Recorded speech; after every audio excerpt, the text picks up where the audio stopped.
Kia ora koutou, ka mi nui ki koutou, kia ora. Welcome to this meeting of the Dunedin City Council for the 14th of September. Welcome to my council colleagues, staff, members of the public and the media. There's no public forum for the meeting, nor are there apologies. We'll confirm the agenda. I'll move that council confirm the agenda with the following addition with regard to Standing Order 21.1. That 21.4 option C be adopted in relation to moving and seconding and speaking to amendments. Seconded Councillor Gary. All those in favour? Aye. Those against? That's agreed.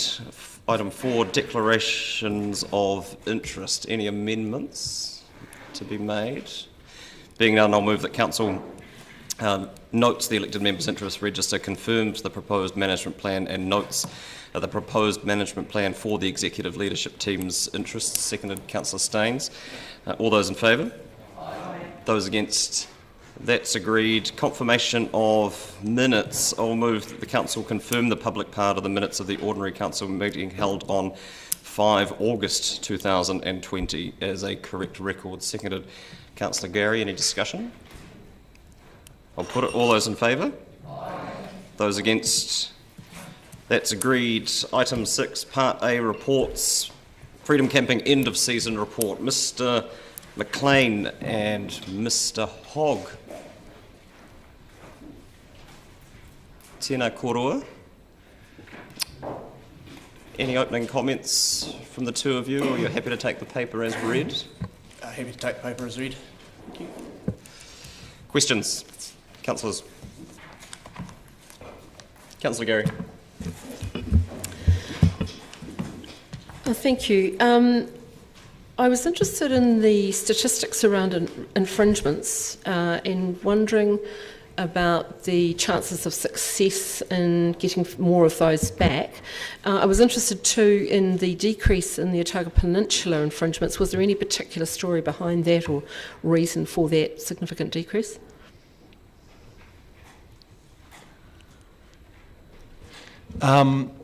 Not as such that we're hearing back from our enforcement team. They're just generally finding less, I think overall less use of the peninsula and as such a decrease in infringements there.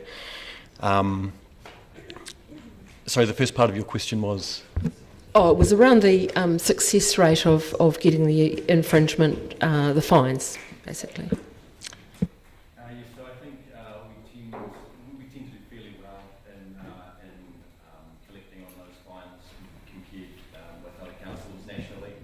Sorry, Stephen, can you use your microphone?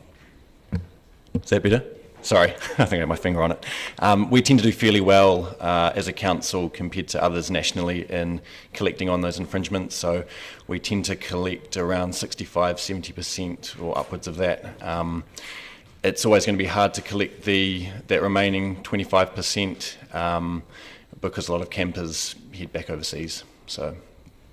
And I had a couple of other questions. I was interested to know whether you consider collecting any further data that tells a fuller picture of the people who are visiting our city as freedom campers, because while the data is very fulsome, it doesn't give a picture it does give the ages, but it doesn't reflect, for example, families I've observed with young children. It doesn't really give that picture or the more detailed reasons that people are coming to visit. That's a good point, and that's something that I've noticed looking at the way data is being collected by other councils, is that they tend to get a little more detail in who their visitors are and a little more around the experiences that they're having. I think there are some really good stories there, and it's probably captured best by the camping app providers who have their comment sections where people tell a lot more about who they are and what they've done and what their situation's like. We tend to hear a lot of that as well. It's quite hard to report on. So that's something we'll look to do further in the future, get a little bit more detail on these campings. And my final question is around, we note that budget is a factor in people's travelling in this manner, but what it doesn't tell us is how long they stay in the country. Do you have any stats on that at all, any information on that in terms of the period of time people are staying in New Zealand? And have you considered maybe including a question about that? MB have recently done some work on that. They've conducted their own survey, so I could forward that to you if you like. Councillor Lord. Yeah, I just had a question, just thinking about the expected season coming up, and I know you're going to take, or recruiting to get 3 new rangers, but do you anticipate that the coming season will be busy like other years, or could it be significantly less just due to the COVID situation? And do you anticipate that New Zealanders that can't do holidays overseas may end up using freedom camping as a viable option, or what do you think will happen? Thank you, Councillor. Through the Chair, it's hard to predict what the season will be, so we're gearing up for a normal season. So the data that we gather throughout the season will tell us where those people are from and obviously how many people are visiting. No risk of being overstaffed, you don't think? Through the Chair, I think it's better to be prepared for a normal season. Yeah.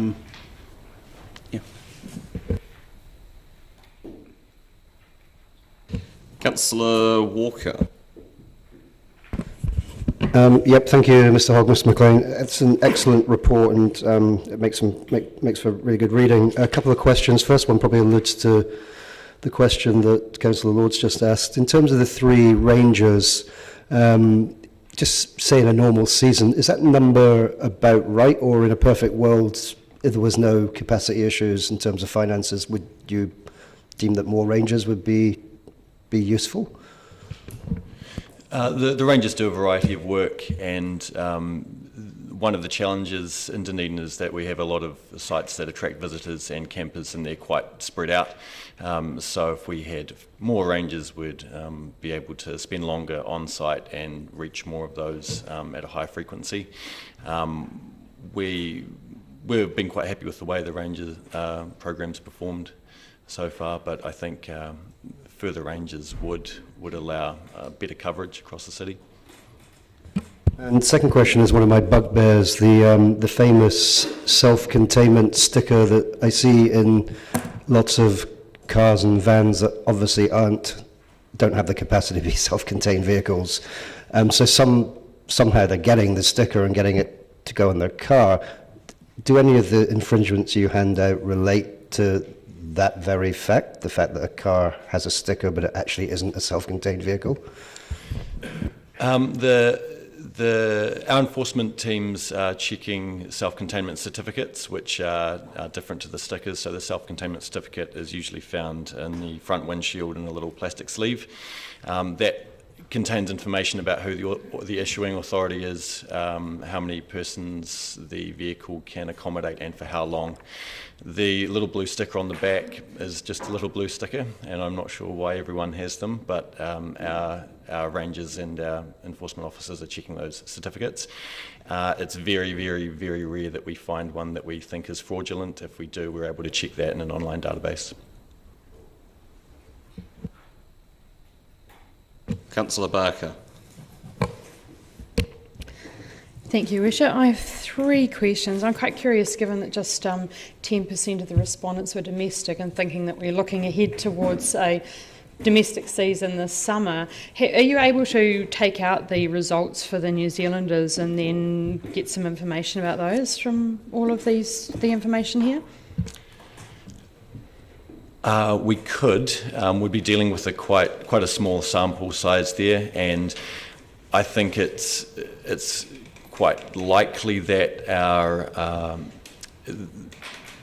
the campers that choose to travel this summer might be different to those that would have travelled in the past. I think we might see a wider range of people choosing to go on a camping trip.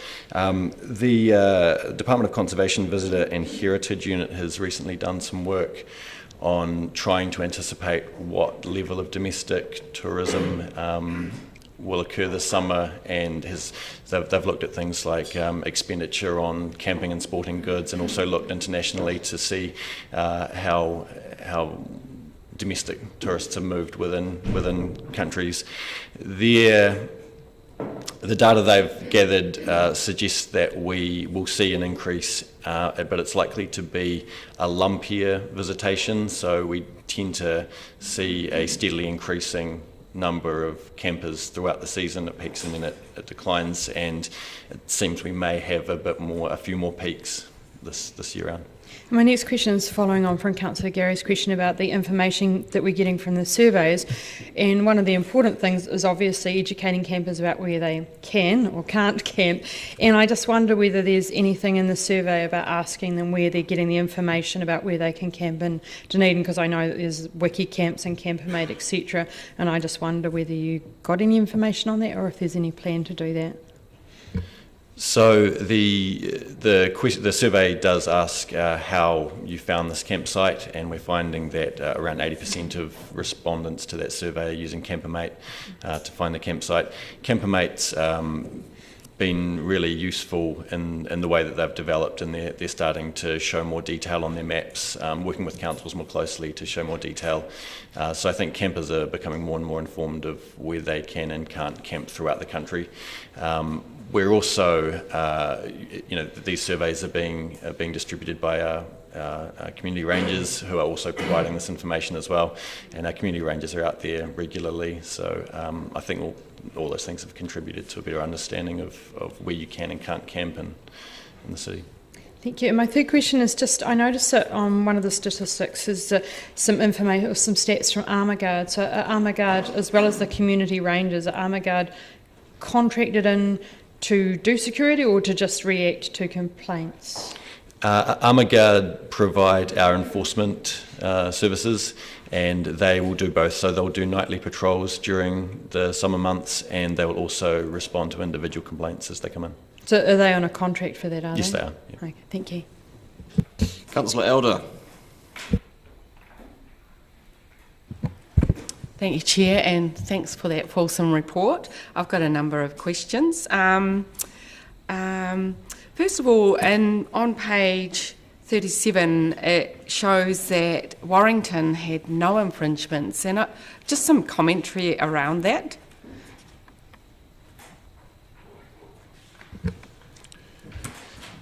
The other unrestricted campsites tend to have quite strict rules around where you can and can't camp. So Ocean View, we designate a specific part of the car park for camping, and it's quite clear that if you're camping outside of that area that you'll be infringed. And the same goes with Thomas Burns as well. We've got quite clear demarcations in place there for the campsite, whereas the Warrington Domain is quite I'd say probably the largest reason that the Warrington Domain has enough space to accommodate all the campers that wish to use that site, whereas our other sites tend to fill up and people tend to camp around the periphery, and they tend to get infringed. Okay, I note that 99.8% of Freedom campers said they would recommend Dunedin, and I was just wondering if you had any anecdotal feedback on why they would recommend Dunedin. We provided a feedback section in the survey, and that tended to be quite complimentary towards council in the way that we've approached freedom camping by I guess how the bylaw functions, the fact that we've allowed certain places to stay, so I think that's a part of the reason is that campers feel welcome in Dunedin and catered for. In terms of their wider stay, why they've enjoyed that in Dunedin, that's something I don't have quite as much info on. Thank you. The other thing is with the camping grounds camping grounds around Dunedin, has there been any commentary about that? Like sometimes freedom campers go and do their washing and stay the night there as well. So has there been a flow on or with freedom campers going into camping grounds, etc.? One piece of information we obtained from the survey was the spend that campers are spending on accommodation as well. So there is a spend. We're not getting too much feedback on on the habits of campers in terms of how they use other accommodation services. It's basically limited to the amount that they've spent while they've been in the city. It might be something that we can do some further work on in the future. And the last question, community rangers don't just monitor, they give people information about where to visit, etc. And I was just wondering, could that be part of the increase or the satisfaction too? Yes, I'm sure it could be. We're getting some really good feedback from people with regard to community rangers that they've had positive interactions and that they've been helpful. So I'd imagine that would contribute to them having a positive experience. Thank you. Councillor Wiley. Thank you. Mr Hall, just following up on Councillor Elder's question, and then I've got a series of questions after that. But the first one being the campground owners and the camping grounds. Have you spoken to them? Have you engaged with them to find out how their season was and the effect, for example, Thomas Burns may have had on, and some of the other camping sites may have had on their businesses? So we've contacted the campground owners recently as part of the consultation on the proposed amendments to the camping control bylaw, and so we have had some feedback, but it's more centred towards the proposed amendment, I'd say. We don't tend to get a lot of feedback from them during the seasons. We do get some, but it's limited. Okay, thank you. Going through this report and comparing it to previous reports, what were the costs for the 2019-20 season? Because I noted in the 2018-19 report, DCC spent $115,000 on providing direct services for Freedom Campers, including $109,450 for enforcement, $2,126 for signage and brochures, and $4,080 for a sink and water services at the Thomas Burns trial site. Thank you, Councillor. So 1920 we spent 218,000 approximately. That was offset by the Government Ministry of Business, Innovation and Employment grant of 161,000, so the net cost was 57,000, which has been further offset by $57,000 in infringements. Okay. Thank you. That saves me for the next question, so I'm glad I circulated these with you last night. Were there any other costs? Through the Chair, that was the sum total of costs in dollars, but within that there's some administration costs that fall within that, provision of vehicles for the rangers, fuel, so probably more things that you'd call overhead type costs. Okay. I know this report is looking back at the past season. Are we going to see a report on the upcoming season in a future meeting? Or is this our chance to talk about the season going forward? The paper is, as you've alluded, is reflective, so yep. This would be the point where we can discuss the paper. Okay, then I will save the question on what MB may be presenting to us in a future time at another time.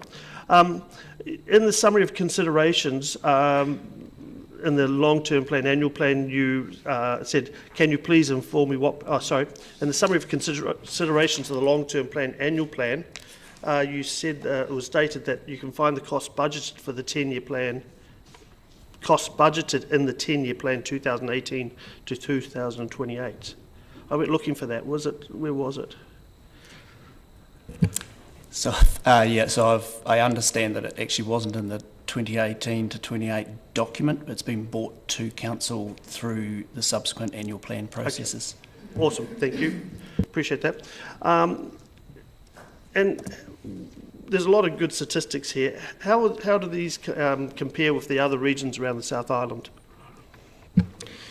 We met at the conclusion of the previous season with a number of representatives from councils, mostly from the South Island and Queenstown, and we discussed sharing data and findings further and a bit more closely.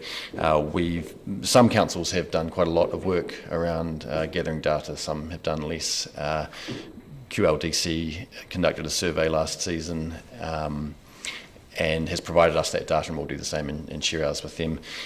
One of the problems we've noticed is that running independent surveys with different methodologies, it's quite hard to compare the two data sets.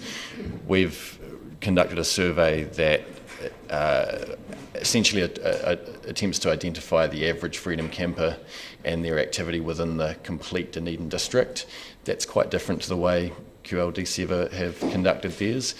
It's possible we could use their data to use our two data sets and bring them closer together and find and to make some comparisons, but it would require a bit more work. So I think moving forward, we'd like to have better alignment with the way that we're gathering this data, so that we can see these, can compare regions and how campers are behaving.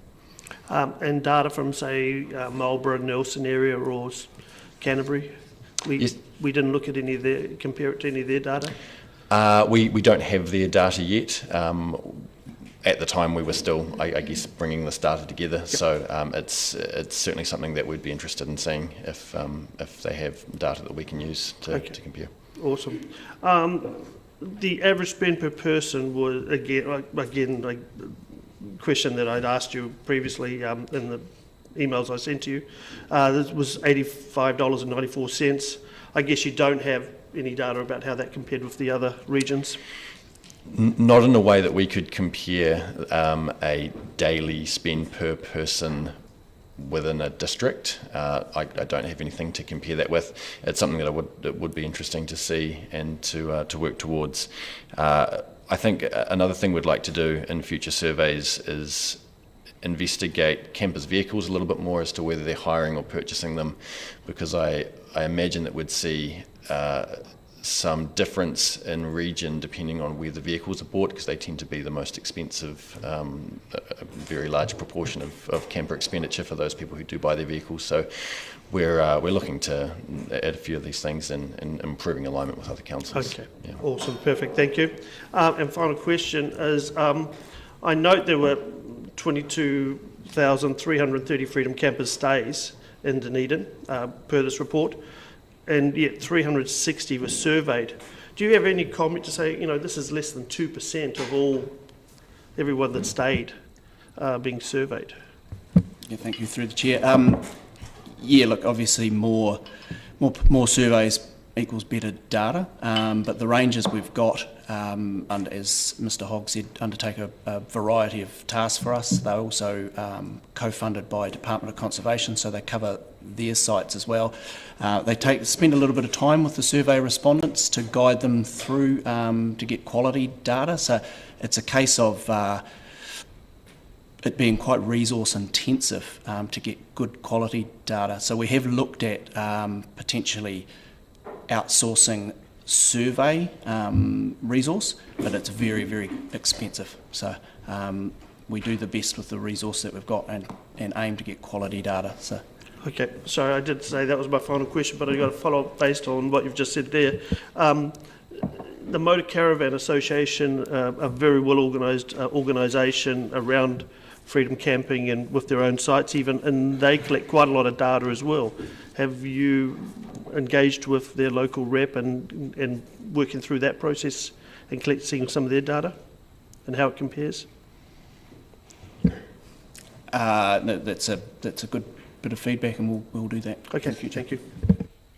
Councillor O'Malley. Thank you, Bishop. Just try to keep this relatively brief. It's talking about the comparison of Thomas Burns to the other sites, and there's a little bit of difference between which figure you go to, but generally is it fair to call that Warrington and Thomas Burns had more or less the same level of usership? And one figure has a lot more on Thomas Burns, but the rest tend to have it similar. Thomas Burns and Warrington have definitely been our busiest sites. Are you referring to a difference in particular? Or? Oh, well, the table on page 32 would have them quite similar with slightly more on Thomas Burns, and then the figure 2 on page 33 total for 2019 has Thomas Burns quite a lot more than anybody else. I don't think it matters, it's probably how you've done your data. I really was trying to draw attention to the fact that though that Thomas Burns and Warrington are carrying quite a lot of the campers, is that correct? Yes, that's right. And then my question really goes to the effectiveness of Thomas Burns and what it's doing for the other sites.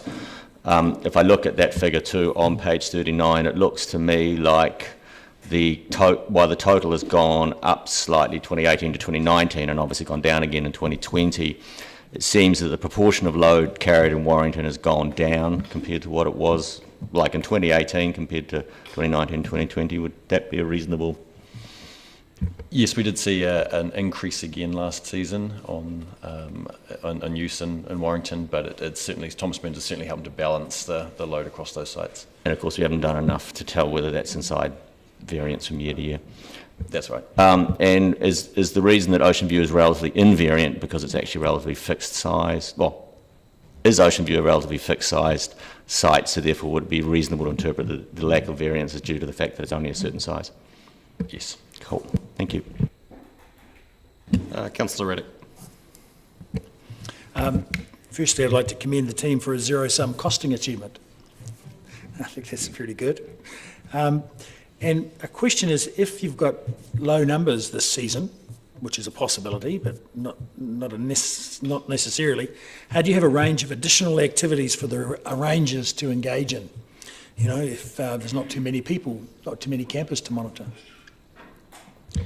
Yes, we do. We have quite a range of work for our rangers to do. I mean, they're more than just a camping ranger, they're a visitor ranger. And so, as I said earlier, we have a number of sites, as do Department of Conservation.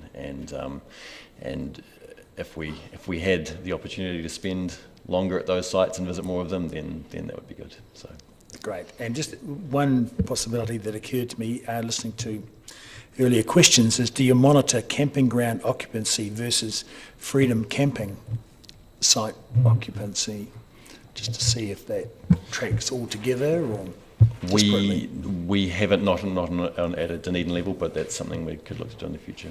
Thank you.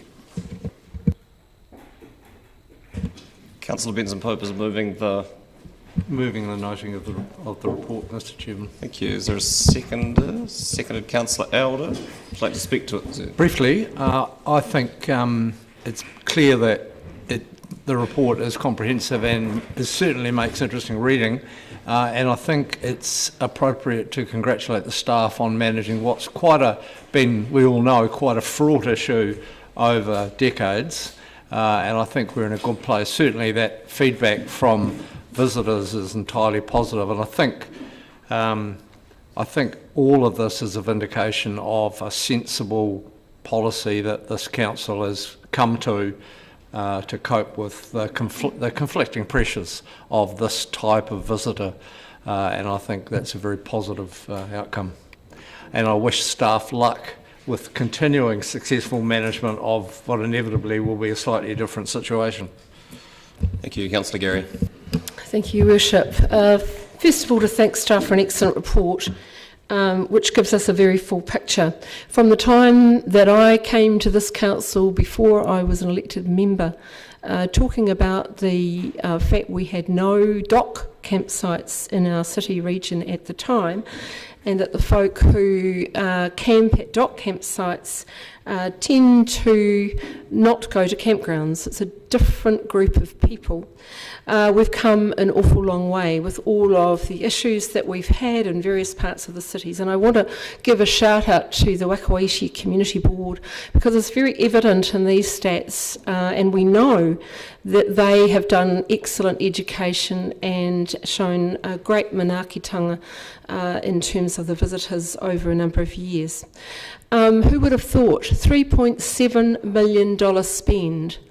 This challenges the stereotype of these visitors to our city as noodle-eating, very budget-conscious visitors.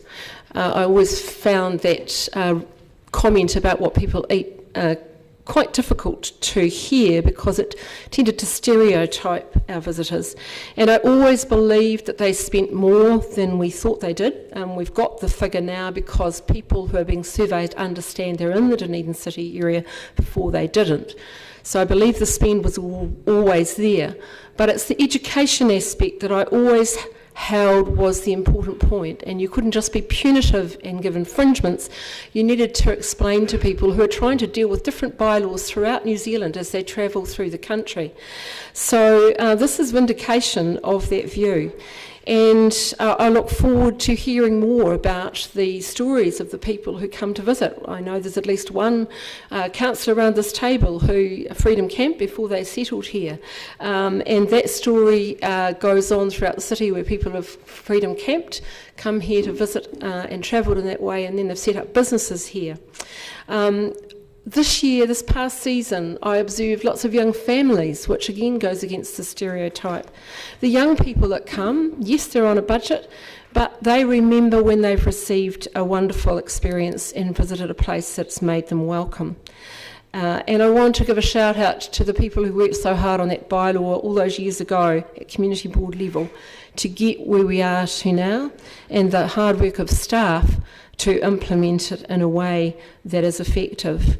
And I think it also speaks to the manaaki te katoa, be kind to all, receiving our visitors as we would want to be welcomed when we travel, and that's never going to be more important than it is this season. Thank you. Councillor O'Malley. Thank you, Bishop. I just want to touch on a couple of points. In previous debates, the ability of commercial sites to service this community has been established that there's not enough commercial sites to deal with the number of travellers coming in. And in fact, even at the last public forum, one of the camping ground owners acknowledged that in fact his camping ground was fully occupied throughout the summer season. So I do want to challenge the concept that somehow Freedom Camping is undermining the commercial activities. I don't really think it is. I think we're providing an additional service, and it was in fact the realisation that that was the case which was probably the underlying reason that the council voted not to outlaw Freedom Camping when it came to it last time. I want to bring up the Thomas Burns site because one of the things that has been identified in tensions between communities and Freedom Camping is the interaction of Freedom Campers with residential sites and sites that are being used by the local populace. The Thomas Burns site is particularly good in reducing that tension because in fact it's sitting in an urban site near no residential areas, and it is not on a domain or public use space that is currently sometimes considered to be the use of the locals, and therefore the locals are losing out on something. I would encourage staff to consider that when moving forward with looking about how to accommodate Freedom Campers, because I think that urban sites actually have a role to play. I did note that Thomas Burns did not score well on the beautiful area, although 10% did seem to think it was somewhat beautiful. Our success really, you do wonder where they came from. Our success really depends on our ability to perform this properly. We, I think, have done one of the best options, one of the best jobs in the country. We have reduced the tension between the community and the traveller. We have shown that we can receive travellers and treat them well. And as Councillor Gary pointed out, it doesn't really come as a loss to us. They spend a decent amount of money in this city. They will leave the city, they will remember us, and you don't know what that means in the future. If we go down the path of, and I think we're moving away from it, so I hope we stay away from it. If we go down a punitive path, it only brings back negativity. Being receptive, being responsive, and being considerate is really the way to do. And all I really say is, as we go forward to design this, remember to try to keep the conflict between local sites and being hospitable, and I would, in that regard, encourage us to consider more of the urban sites. Thank you. Councillor Walker. Yeah, just very briefly, now that I've been outed by Councillor Gary as being an ex-Freedom camper, who quite evidently still eats far too many noodles. Yeah, I just wanted to not only thank the staff, but I think it's worth thanking and putting on record the work of some of the community boards around this, particularly, as Councillor Gary says, Wakawaiti, also Peninsula and Saddle Hills. So just want to commend their work in helping staff get to where they have. Councillor Barker. Thank you, Worship. I have a soft spot for Freedom Campers, as my mother was one in 1967, and look what she's done for the city. I worked at council back in 2008 when Freedom Camping was quite contentious, and there was the don't poo on our peninsula, etc., and quite a lot of community unrest, as Councillor Gary refers to. So for me, this report is exceptionally pleasing. It's great to see the amount of visitor spending being measured and coming through, and also what appears to be a nil cost to council, and I hope we do get that MB funding again. My one concern is when I notice in the statistics about the access to free wildlife viewing, which is one of, I think, the third most popular thing that people are doing. I really think that we need to concentrate in the future on a management plan to protect our wildlife. We do have, of course, the falling population of yellow-eyed penguins, etc. So that's what I hope to see in the future. Thank you. Thank you, Councillor Reddick. Yes, I think it's a very good report, and especially it shows the team have performed extremely well last season and on an ongoing basis. We've got increased usage of our freedom camping sites, we've got decreased infringements at those sites. We've got a 99% recommendation rate and at no cost to have the rangers administer the sites. So I think it's a really wonderful performance. Councillor Wiley. Thank you. In reading this report, it has been interesting to see what is the state of play for freedom camping in our city and how it went through the 1920 year. There are some good bits to it, some really good data, but I'm still frustrated. I still feel at times we're giving the city away. Freedom camping can work, but it doesn't always have to be free. We are providing a lot of services to these people, as the Thomas Burns car park, at the expense in most cases to the campgrounds. And when I consider where the campgrounds are at and they pay rates, they employ up to 50 people through the summer, they pay for their own rubbish removal. The ratepayers of our city are paying for the removal of the Freedom Campers rubbish, for example, at Thomas Burns. So, as I looked at this report and went through the details, I found it quite a synopsis of what are the positives and what are the negatives. And we looked at the spend, on average spend of $85. And then we looked at over 50% of it was for food and fuel. Well, one tank of gas is going to be over $100. A grocery shop's going to be over $100. And then we look at where they're going. The top 4 places they visit were free. So again, I look at it and I go, are we doing the best by our ratepayers? I personally don't think so. But at the same time, the ratepayers are going to have, or hopefully have submitted to the Freedom Camping Bylaw, by the way, which I'm not participating in or chairing, and they will be able to hopefully articulate what their thoughts are. But on the pluses, the MB funding was a positive. I just hope we continue to get that MB funding to that level, if not higher.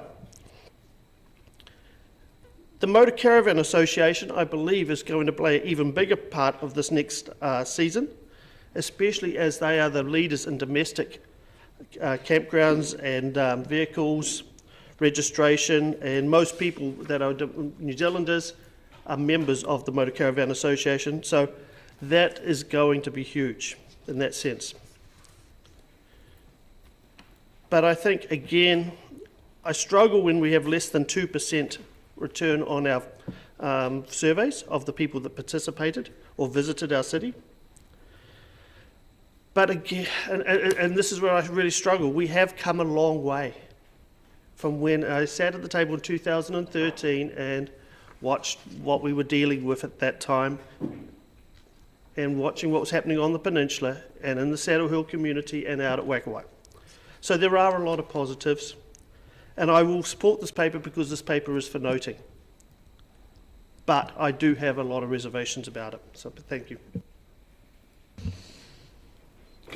Councillor Houlihan. Thank you, Your Worship. I hear what Councillor Wiley is saying, and I understand the concerns he has around some of the camping, the campsites, and the owners there will find it very frustrating. However, I do feel that the benefits outweigh the cost, which is a shame to say that for those people that are missing out. However, the city is getting a large boost. You know, you think of the amount of people that come in and stay in those places that are free. It makes it easy for them. People make decisions that are easy, and they go around, they shop, they eat at our restaurants, they come into our city and go to our other businesses. So I think the benefits outweigh the negatives in this situation, and I think because we're still in COVID, it is really important that we do whatever we can to help the businesses in the city. And, so I also think our ratepayers benefit when they go to other cities if they can get the same treatment. So they can find a camping site, free near the city. That also is a great, benefit. And hopefully other cities will do the same. I think some of them do when they see the example of what we're setting. So well done, I think, on our behalf. Thank you, Chair. Just a comment. 99.08% said they would recommend Dunedin. That shows that we curate and nurture and support the people who come here to have a great experience in Dunedin. They will go home and go, hey, maybe a longer visit in Dunedin might be needed. To see that the increase in night stay from 2.4 to 2.7 indicates that curated experience, the support around it, has enabled people to participate in what is available in Dunedin far more fully because of the information and support given by those people who are the dock rangers and armour guard, etc. So I think we've done a really great job. I believe that the numbers will in the future maybe increase. I agree with Jim O'Malley, who says maybe we need to look at more urban sites to manage this. But overall, I think we've done an excellent job, and I would not be surprised, and this is referring to Councillor Wiley's point, that some of that flow over does go to camping grounds because sometimes you have to do your washing and have a shower. So I'm looking forward to those statistics, actually. It'll be really interesting, but well done, and I think Dunedin's done itself proud in its decision making around this. Councillor Benson Pope, your right of reply. Very briefly, thank you, Your Worship. I think the results of this survey and the discussion with the visitors speak for themselves. Councillors will be interested to know how modest the number of submissions is for the camping control bylaw that has been mentioned a couple of times, and I think that's further example, given the floods we've had in the past, a clear example of the fact the community is much happier, if not entirely satisfied, we shall see, with the outcomes of very sensible and appropriate policy decisions. Thank you. I'll put the motion. All those in favour? Those against? That's agreed. Thank you. Item 7, Dunedin City Holdings Limited Constitutional Amendment. Ms Adams, welcome.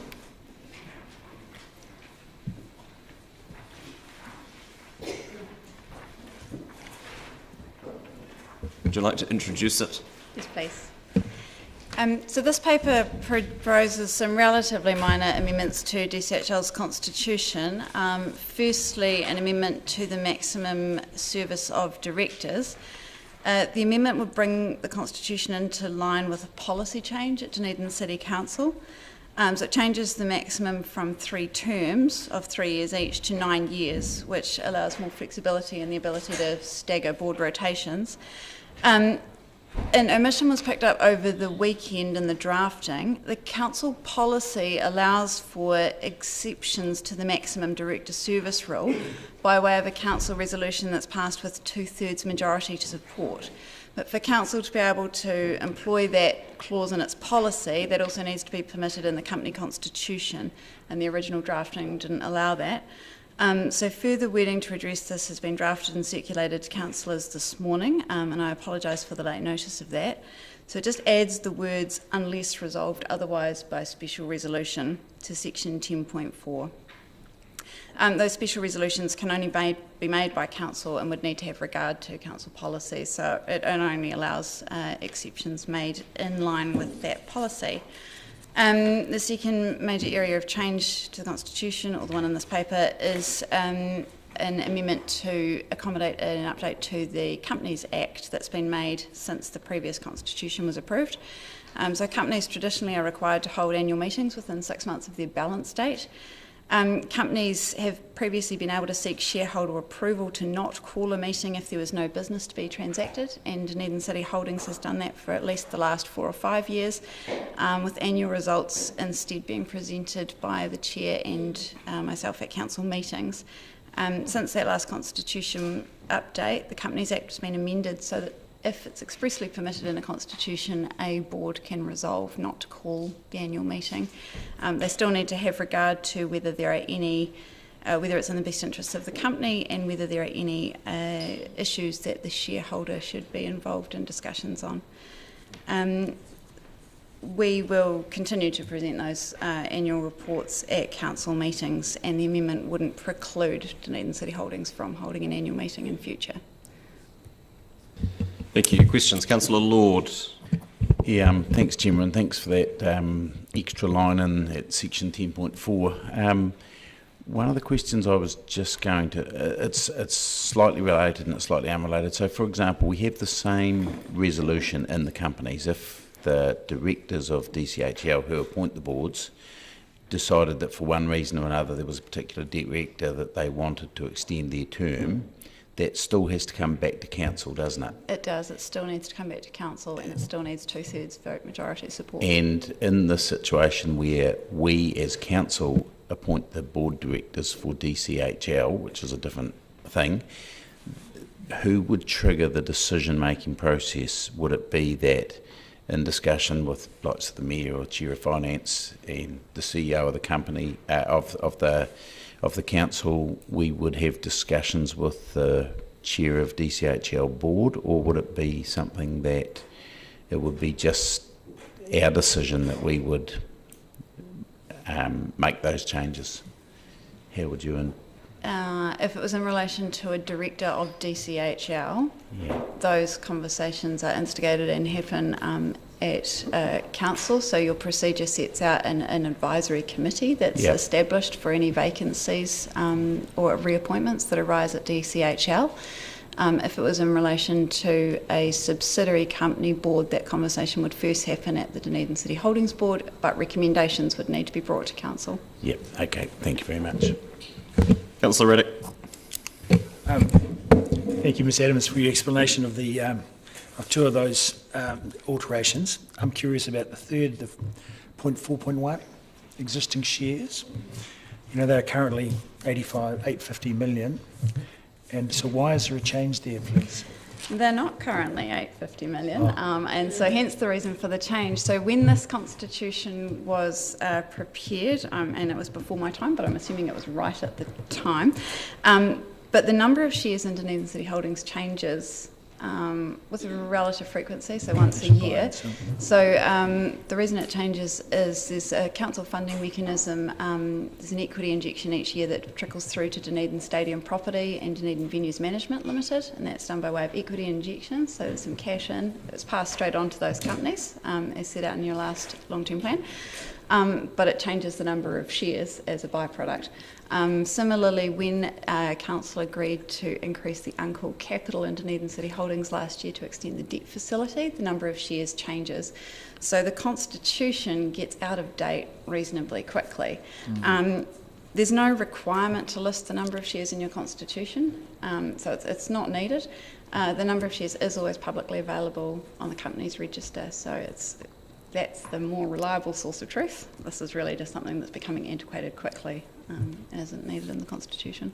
Great, thank you for that. That's very clear. And just as a matter of interest, what are the number of shares available issued at the moment? It's a really unusual, quirky number. It's about 1.095 billion, and then right down to the decimal points. I can circulate that after the meeting.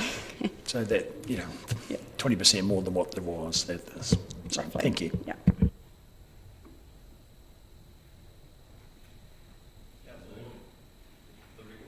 Councillor Lord, I'm you're happy to moving the move recommendations. the recommendations with the additional line in 10.4. Thank you. Second, Councillor Hall. Would you like to speak to it, Councillor? Well, I think probably don't really need to. I think Jim has explained it very well. It's mostly minor constitutional editing, and I think it just needs to be made relevant and thing. I guess the one thing I would think is, I think the Dunedin City Council's handicap to limiting director terms is perhaps it was we were fixing a problem that didn't exist, and I think the way that it is now, we can do this with consultation. I think it's good that we can extend rights, and I just, you look at the young age of someone like our mayor, who I'm sure is about 26 or 27, does he become ineffective after 3 terms at 9 years? No, not necessarily, and it's the same with people that are directors on our companies that are extremely capable people. I think we run a risk if we start chasing them all off when they've done 3 years, not 3 terms, sorry, 9 years. But other than that, I'm happy that we just vote on the recommendations.